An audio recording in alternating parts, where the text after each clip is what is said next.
Part 1 से आगे शुरू करते हैं। पूरब की तरफ सफर के वक्त जुल्करनैन ऐसी जगह पहुंचते हैं जहां से जमीन खत्म हो जाती है। आगे बाकी रहता है तो सिर्फ पानी। वहां एक कौम आबाद होती है जिनके ऊपर सूरज निकल रहा होता और गर्मी से बचने के लिए उनके पास न कोई छत थी न कोई सामान। जुल्करनैन उनकी मदद करने के बाद वहां से नॉर्थ की तरफ चल देते हैं।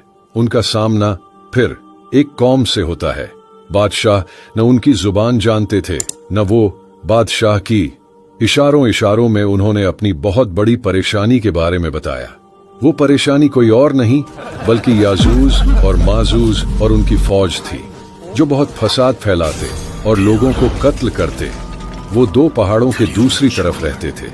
उस कौम ने जुल्करनैन से कहा कि हम आपको कुछ टैक्स दे देते हैं, बदले में आप हमारे और उनके बीच में एक दीवार बना दें। जुल्करनैन जो बहुत नेक बादशाह थे, बदले में सिर्फ उनकी मेहनत का सवाल किया, बाकी की तैयारी खुद शुरू की। लोहे की बड़ी बड़ी चादरें बनाई गई और दोनों पहाड़ों के बीच की खाली जगह को भर दिया गया।